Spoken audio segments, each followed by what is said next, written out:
The air inside the main hall of the conservatory felt heavy, like it had been holding its breath for 100 years. It was a huge room, the kind that makes you feel small the moment you step inside. The walls were made of dark, polished wood that seemed to absorb the light, and the ceiling was so high up that it disappeared into shadows. For a 17-year-old girl named Maya, walking into this room felt like walking into a giant's castle. She stood just behind the heavy velvet curtain, clutching the neck of her violin case so tightly that her knuckles turned white. Her heart was beating so hard she could feel it thumping against her ribs. Like a bird trapped in a cage.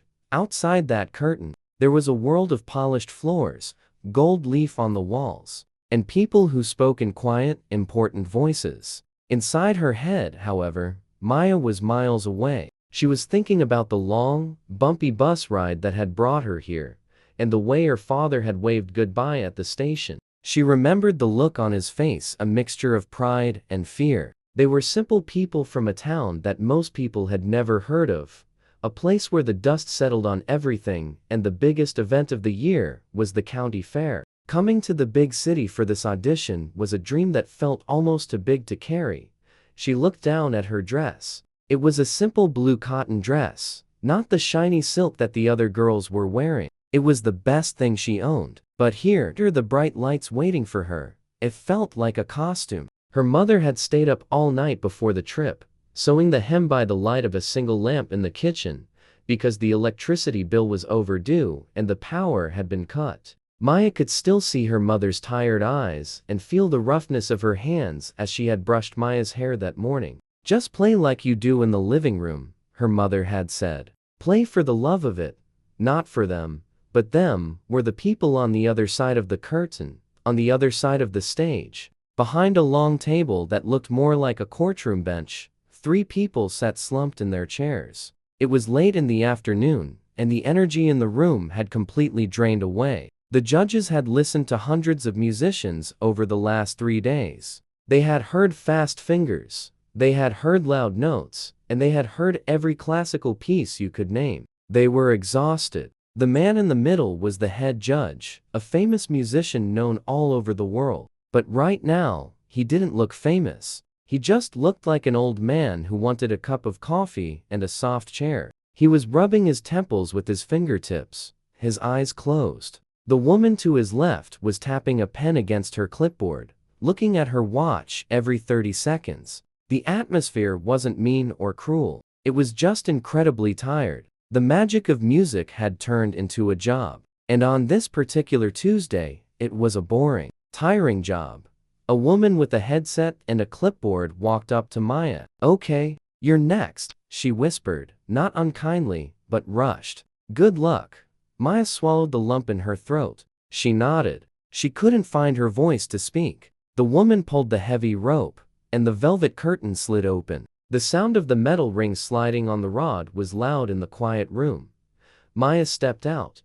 The lights hit her like a physical force. They were blindingly bright, white, and hot. She couldn't see the audience at all. There was just a wall of darkness in front of her, but she could feel them. The silence in the room was different now. It wasn't peaceful. It was a waiting silence. It was the silence of people who were bored, people who were checking their phones, people who were waiting to go home. She felt very alone. Her shoes made a tiny clicking sound on the wooden floor as she walked to the single music stand in the center of the spotlight. Click, click, click. It sounded like a clock ticking down her final moments. She reached the stand and placed her sheet music on it, though she didn't really need it. She had memorized the piece months ago. She had practiced it in her bedroom, in the garage, and even in the barn, so she wouldn't wake the neighbors. She knew every note, every breath, and every pause. Her hands were shaking a little as she opened the case. The smell of rosin and old wood wafted up to her nose. It was a smell that usually calmed her down, reminding her of late nights practicing. But today, it just made her stomach turn. She lifted the violin out of the case. It wasn't a masterpiece. It was an old instrument, passed down from a teacher who saw something special in her years ago. It had nicks and scratches on the back, and the varnish was worn in places where her chin rested. But to Maya, it was perfect. It was the voice she didn't have. She tucked the violin under her chin, feeling the familiar coolness of the wood against her skin. She tightened the bow just a little bit, twisting the screw at the bottom. Then, she rubbed the rosin on the horsehair. Swish, swish. The sound was quiet, but in the silent hall, it seemed to echo. She took a deep breath, trying to remember her mother's voice. Play for the love of it. She closed her eyes for a split second to picture her living room. Then, she opened them and lifted the bow. She was ready. She was going to play the sonata she had worked on for a year. It was hard, fast, and full of emotion. She was ready to show them everything she had. The room was perfectly still. The air conditioning hummed softly in the background. She raised the bow to the strings, her arm steady, her focus locked on the music. Stand in front of her. She was milliseconds away from drawing the first sound, a sound that would start her new life. Then, a voice cut through the silence, like a knife. Stop.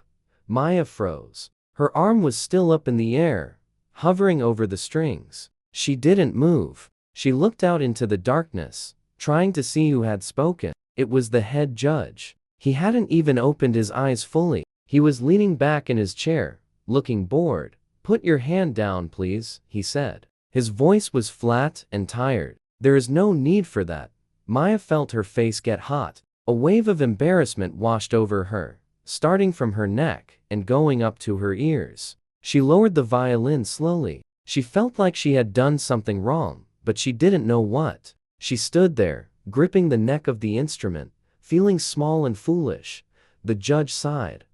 A long, heavy sound that crackled slightly over the speakers. Look, he said, shuffling some papers on his desk without looking at her. We are running very behind schedule. We have been here for 8 hours listening to people play the same songs. Frankly, my ears are tired, and we have many more people to see. He finally looked up, but he didn't look at her with interest. He looked at her like she was just another name on a long, annoying list. I can tell from the way you are standing that you are nervous. And honestly, we don't have the energy to sit through a nervous performance right now.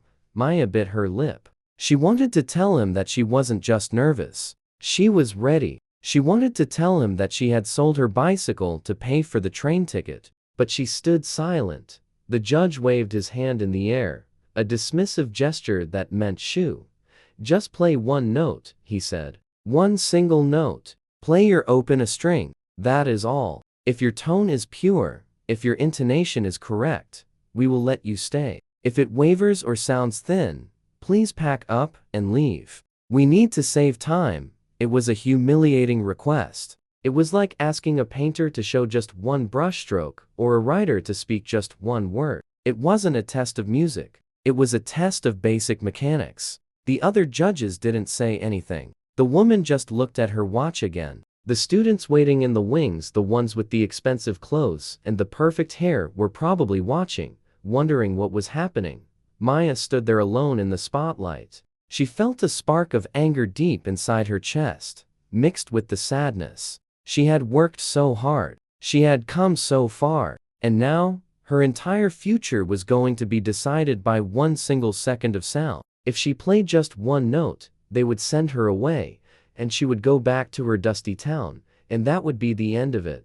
But she didn't walk away. She didn't cry. She remembered the feeling of her mother sewing the hem of her dress in the dark. She remembered the faith her family had in her. She adjusted the violin under her chin one last time. She wasn't going to play the note just to pass a test. She decided right there, in that split second, that if she only got one note, she was going to make that note mean everything. She wasn't just going to play a sound. She was going to play her entire life into that one vibration. The silence that followed the judge's command was heavy, like a thick blanket that covered the entire stage. Maya stood there, the violin tucked under her chin, her hand hovering in the air. She didn't move. For a long moment, the only sound in the giant hall was the low hum of the air conditioning and the distant rustle of paper as the judges shuffled their sheets. Maya knew they were waiting for her to just pluck a string quickly and leave. They expected her to be scared.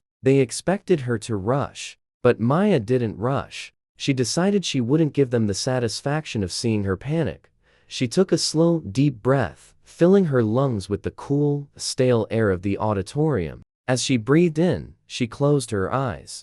The blinding white lights faded into a soft darkness behind her eyelids. She blocked out the rude judge, the bored woman with the watch, and the grand, intimidating room. She stopped thinking about the velvet curtain and the expensive seats. Instead, she let her mind travel far away, back to the place she came from. She pictured the small, wooden porch of her family's house. In her mind, it was evening. She could hear the crickets chirping loudly in the tall grass outside, a sound that was constant and soothing. She imagined the feeling of the warm, humid wind on her face. She remembered sitting on that old, creaky swing on the porch, her feet barely touching the ground, holding her violin while the sun went down. In those moments, there were no judges. There was no fear of failing. There was only the music and the feeling that the sound she made was floating up to the sky, joining the stars.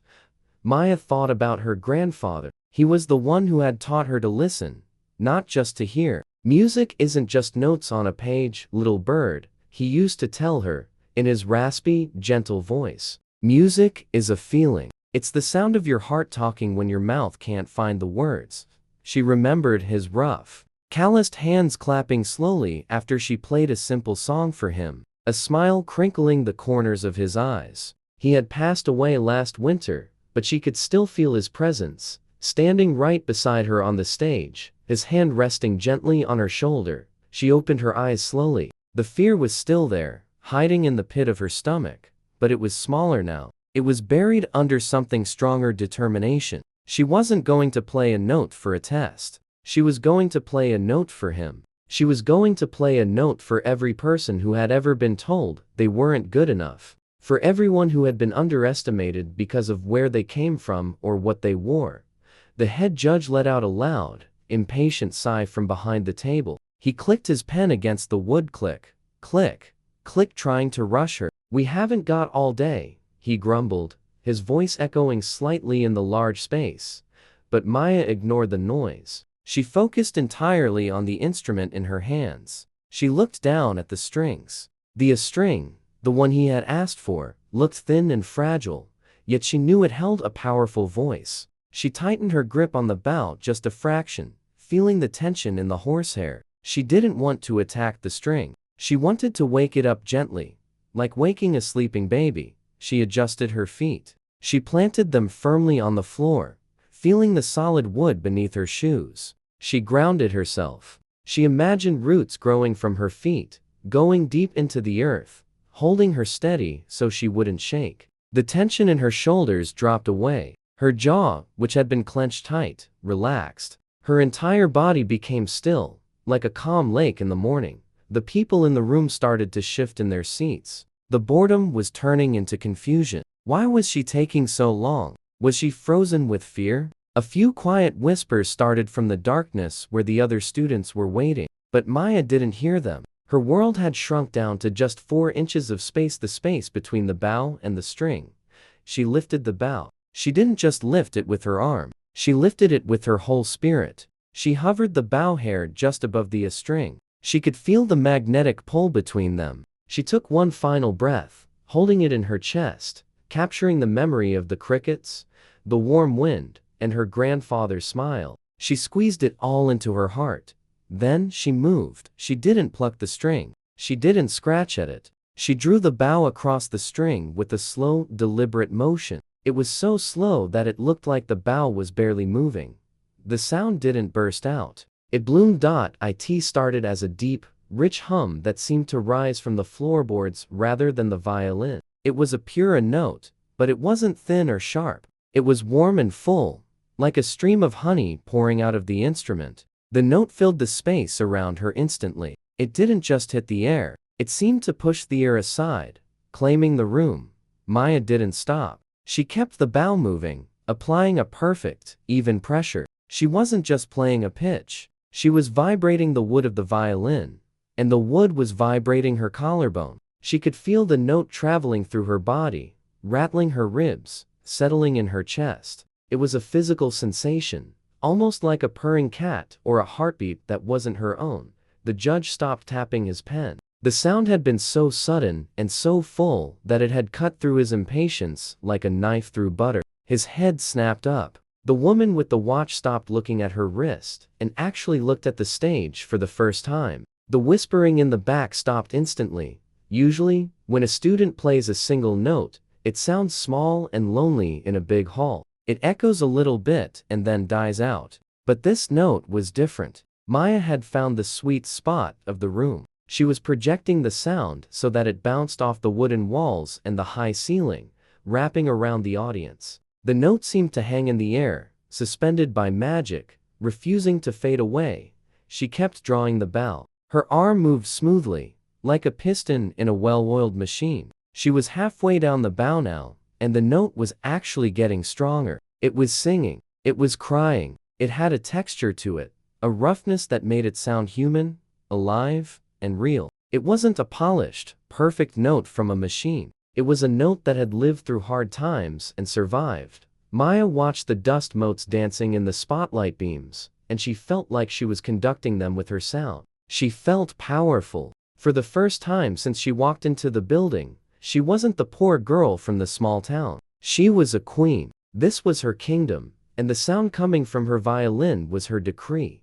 She shifted her weight slightly, leaning into the note. She added a tiny bit of vibrato, a very slight shaking of her left hand that made the pitch waver just a little bit. This wobble added warmth, like a shiver of emotion passing through a voice. It turned the mechanical hum into a wordless question, a cry for help, or a declaration of love. It made the sound breathless. The head judge leaned forward in his chair. His eyes were no longer half closed. They were wide open, staring at the girl in the blue dress. He was a master of music, a man who had heard thousands of violins in his lifetime, from the cheapest factory models to the rarest antiques made centuries ago. He knew what a violin was supposed to sound like, and he knew that what he was hearing right now was something special. He knew that you couldn't teach that kind of tone. You couldn't buy it with money. It came from inside. The note continued to ring out, clear and steady.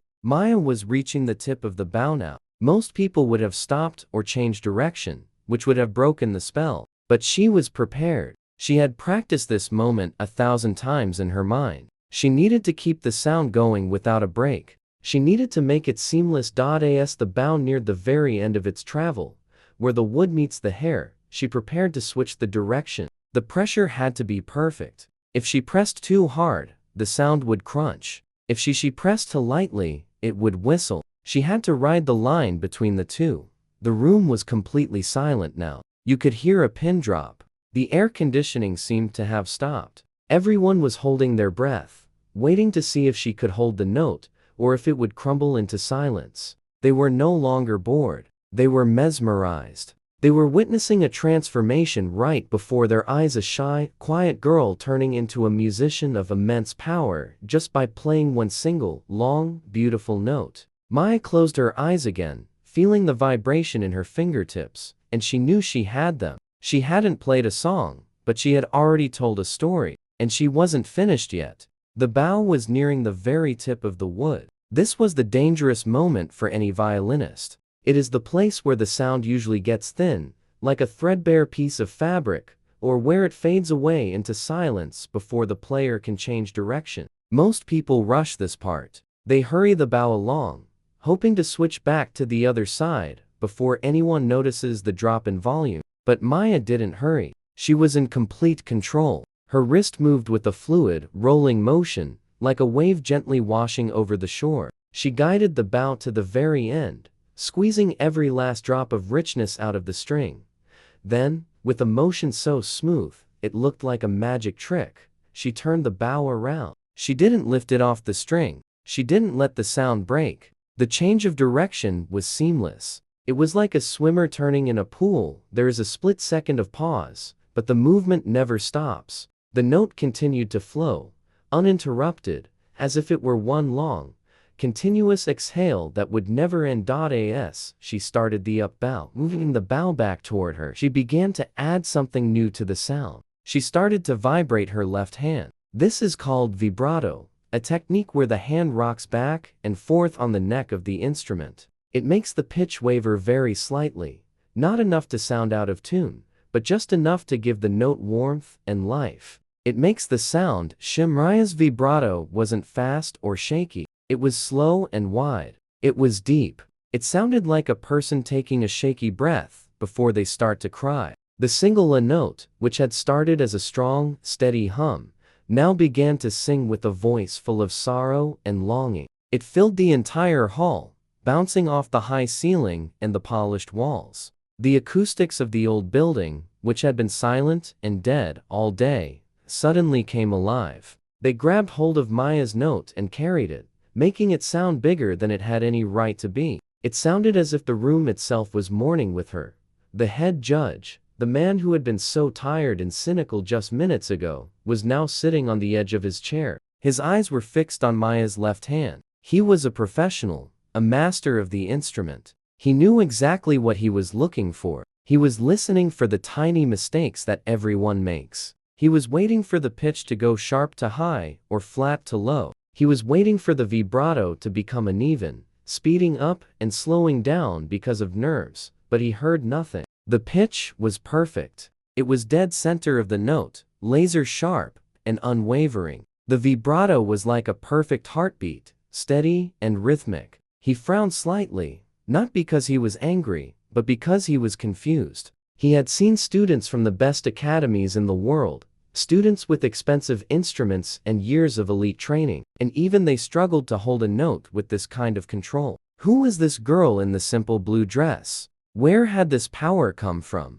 The silence in the room was terrifyingly deep.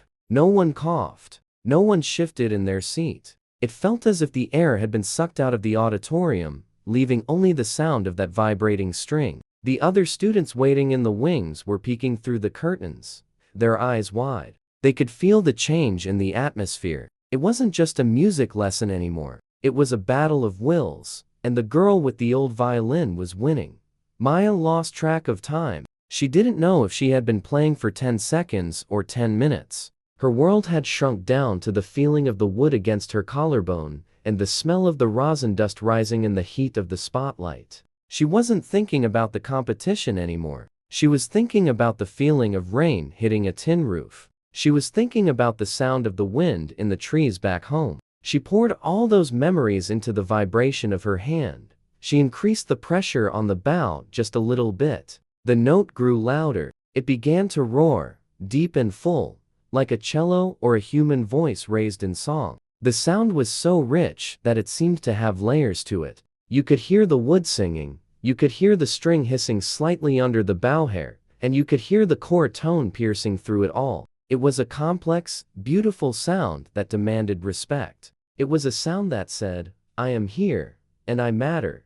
The judge on the left, the woman with the red pen, stopped checking her watch entirely. She let the pen roll out of her fingers and onto her clipboard. She stared at the stage with her mouth slightly open. She had come expecting to dismiss a student in 10 seconds so she could go get a coffee. Now, she found herself unable to move. She was trapped in the web of sound that Maya was weaving. It was a rare thing to hear someone play with this much honesty. Most students played to show off how fast they could move their fingers. Maya was playing to show how deeply she could feel. The acoustics of the hall were doing strange things. The sound waves were bouncing around, creating a slight echo that made it sound like there were 2 violins playing, or maybe 10. The note seemed to hang in the air even after the bow passed over a particular part of the string. It was a mesmerizing effect. The air in the room felt charged, like the atmosphere right before a thunderstorm. But instead of lightning, there was music. Maya's arm was beginning to burn with the effort. Holding a bow steady, maintaining that perfect pressure and speed, requires muscles of steel. But she didn't let the pain show. She didn't let her arms shake. She used the tension in her muscles to add even more chord to the sound. She squeezed the sound out of the instrument, forcing it to give up every secret it held. The head judge leaned forward, resting his elbows on the table. He cupped his chin in his hands. His cynical expression was gone, replaced by a look of wonder. He was listening to the color of the tone. It had a golden quality to it, warm and dark at the same time. It was the kind of sound that musicians chase their entire lives and rarely catch. And here was a teenager, standing on a dusty stage in a second-hand dress, producing it as easily as breathing. The note continued to cry out. It sounded like a question asked into an empty valley, echoing back and forth. It sounded like a prayer. It was heartbreaking and beautiful all at once. The audience could feel the emotion in their chests. It was a physical feeling, resonating with their own heartbeats. They weren't just watching a performance. They were experiencing a moment of pure and filtered humanity. Maya's fingers on the neck of the violin were working hard, pressing down hard on the string to keep the pitch from sagging. The tips of her fingers were tough and calloused from years of practice. They were her armor. She closed her eyes again, tilting her head back slightly. She let the note take her. She was no longer directing the music. The music was directing her. She was just the vessel, the pipe through which the sound flowed. The vibrato slowed down even more, becoming a wide, deep wail. It was the sound of a mother missing her child, or a sailor lost at sea. It was a sound that transcended language. You didn't need to know a single thing about music to understand what she was saying. The judges, the students, the cleaning crew in the back, everyone understood. They all felt the same pull at their hearts. The head judge shook his head very slightly, a tiny movement that almost no one saw. It was a gesture of disbelief. He realized he had made a mistake. He had tried to judge a book by its cover, and he had been wrong. He had thought this was just another nervous student who would crumble under pressure. Instead, he was witnessing a display of mastery and emotional depth that he hadn't seen in years. The one-note test was supposed to be a way to get rid of her quickly. Instead, it had become the most interesting thing that had happened in the hall all week. Maya kept playing. The bow was moving back toward the tip again. The note was still holding strong, still singing, still weeping. It seemed like she could play it forever. She had found a place where the physics of the instrument and the passion of her soul met perfectly. It was a sweet spot that few musicians ever find. She stood there, bathed in the white light, her eyes closed, her body swaying slightly, creating a world of sound with just a single vibration of a string. And in that moment, she was unstoppable. The bow was finally reaching the absolute end of its journey. There was nowhere else to go. The wood of the bow was almost touching her hand. The vibrato on the string had slowed down to a stop, leaving the air vibrating with the memory of the sound. The judges, the students, and the silence in the room all seemed to lean forward, waiting for the moment the sound would die out completely. They expected her to lower her arms. They expected her to look at the head judge, waiting for his nod or his dismissal. They thought the show was over. They thought the one-note test had finished, but Maya did not stop. Just as the sound was about to fade into nothing, her left hand moved. It was a sudden, sharp movement, faster than the eye could follow. Her fingers danced down the neck of the violin, finding a new position on the lower strings. At the exact same moment, she slammed the bow down onto the thick G string. Boom! A deep, dark chord exploded into the room. It wasn't the polite, thin note she had started with. This was a growl. It was a sound of thunder and anger. It was the sound of a door being kicked open. The sudden change in volume and tone made a few people in the audience physically jump in their seats. The sleepy atmosphere of the audition was shattered, blown away like dust in a windstorm. Maya had stopped playing the note the judge asked for. She had tricked them. She had used the one note as a starting line, the finish line. She had used the tension of that single note to hook them, and now she was reeling them in. She was playing the opening chords of the famous Chaconne by Bach. It is one of the hardest pieces ever written for the violin. It is long, complicated, and emotionally draining. It requires the musician to play multiple notes at once, creating the illusion that there are 2 or 3 violins playing instead of just one. The head judge's eyes went wide. He recognized the music immediately. He sat up straighter, his back coming off the chair. He looked at the girl on the stage, really looking at her for the first time. Her face was calm, but her eyes were burning with a fierce fire. She wasn't looking at him anymore. She wasn't looking at anyone. She was looking inward, lost in the world of the music. The music began to unfold. It started slowly, heavy and sad, like a funeral march. The low notes dug deep into the floorboards. Maya's right arm was moving with power now, driving the bow into the strings with the force that looked like it might snap the wood. But the violin held up. It sang. Because she was playing with such intensity, the old instrument, which had looked so plain and simple before, began to sound rich and expensive. The wood was waking up, vibrating with the energy she was pouring into it.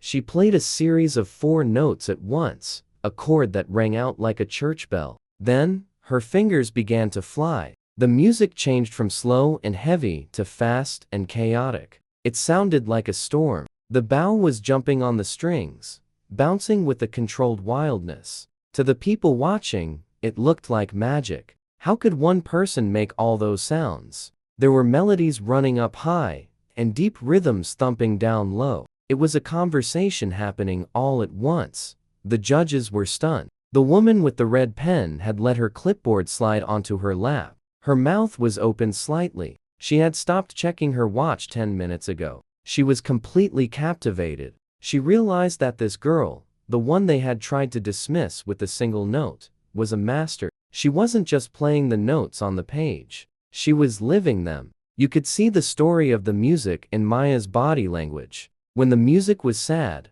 her shoulders dropped and she swayed like a willow tree. When the music was angry, her jaw set tight and her movements became sharp and aggressive. Maya wasn't thinking about the competition anymore. She wasn't thinking about the scholarship or the money or the fame. In her mind, she was back in her small town. She was thinking about the struggles she had seen. She was thinking about her neighbors working hard for little pay. She was thinking about her mother's tired hands and her grandfather's empty chair. She put all that sadness and all that love into the bow. Every stroke of the bow was a release. Every high note was a shout of joy. Every low note was a tear falling. The sound filled every corner of the giant hall. It bounced off the ceiling and rushed down to the floor. It surrounded the judges. It wrapped around the other students who were peeking through the curtains. No one dared to speak. No one dared to move. The air felt electric, charged with the power that made the hair on their arms stand up. The music was difficult. There were parts where Maya had to stretch her fingers so wide that it looked painful. There were parts where the bow had to move incredibly fast, blurring into a haze. But she never hesitated. She never faltered. She attacked the instrument with a confidence that was terrifying to watch. It was as if she had been waiting for this moment her entire life. It was as if she had been practicing for this specific minute, on this specific day, in this specific room. The head judge turned his head slightly to look at his colleagues. They didn't need to speak. The look on their faces said it all. They knew they were witnessing something rare. They had made a mistake. They had judged a book by its cover, and they had been wrong. They thought she was a nervous amateur. She was showing them that she was a force of nature.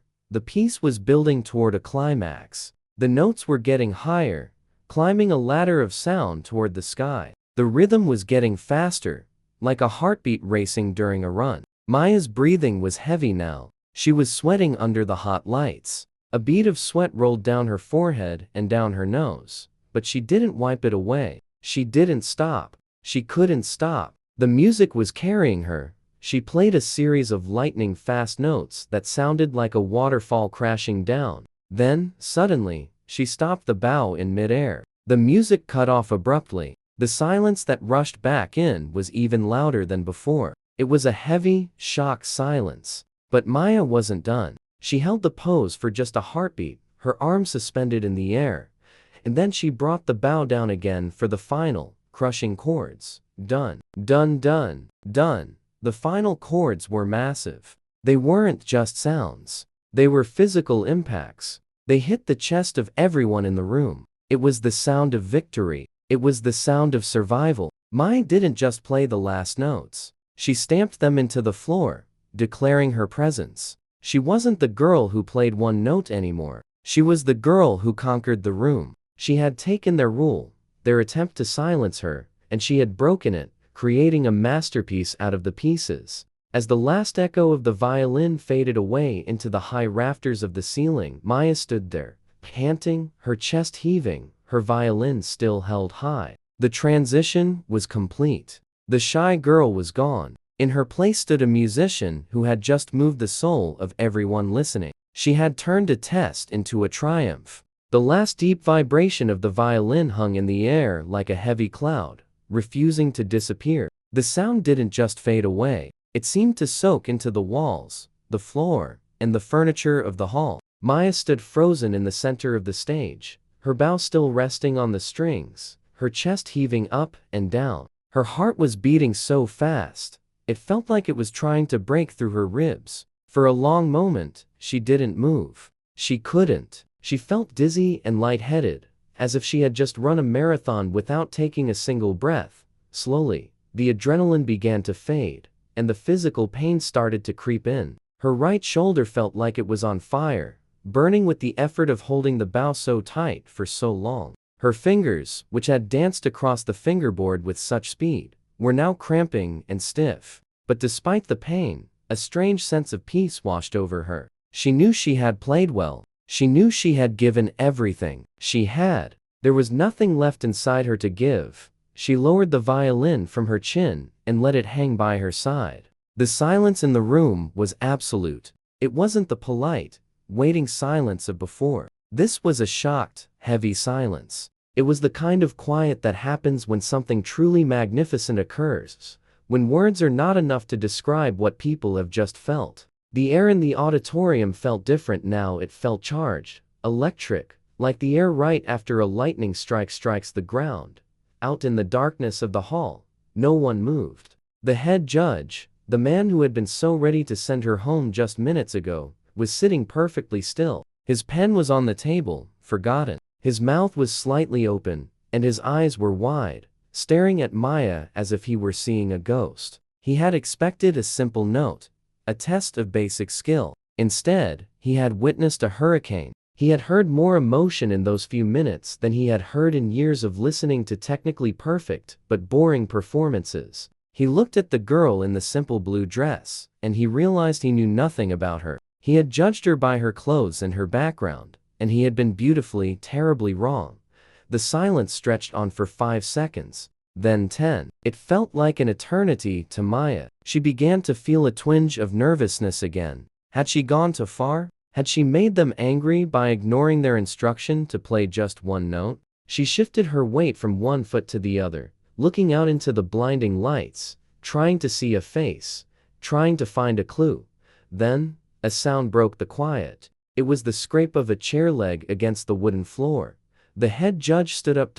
It was a slow, deliberate movement. He didn't stand up to leave. He stood up to honor her. He pushed his chair back and rose to his full height, looking directly at the stage. As he stood, the woman judge next to him blinked, as if waking up from a dream. She saw him stand, and she immediately stood up too. Then the judge on the other side stood up. One by one, people began to rise from their seats in the dark hall. It started as a ripple near the front and moved backward like a wave. The students who had been waiting in the wings, peeking through the heavy curtains, couldn't stay hidden anymore. They pushed the curtains aside and walked onto the stage, clapping their hands. They weren't clapping politely. They were clapping wildly, shouting and cheering. The sound started as a scatter of applause, but within seconds, it grew into a thunderous roar. It was a wall of noise that hit Maya like a physical force. People were stomping their feet. The sound was deafening, filling the massive room until the windows rattled. It was the kind of applause that usually only happens for famous soloists at the end of a concert, not for a student at an audition. Maya stood there, bathed in the spotlight, tears finally spilling over her cheeks and running down her face. She wasn't crying because she was sad. She was crying because she felt seen. For years, she had practiced in small rooms, feeling invisible. She had been the poor girl with the old violin.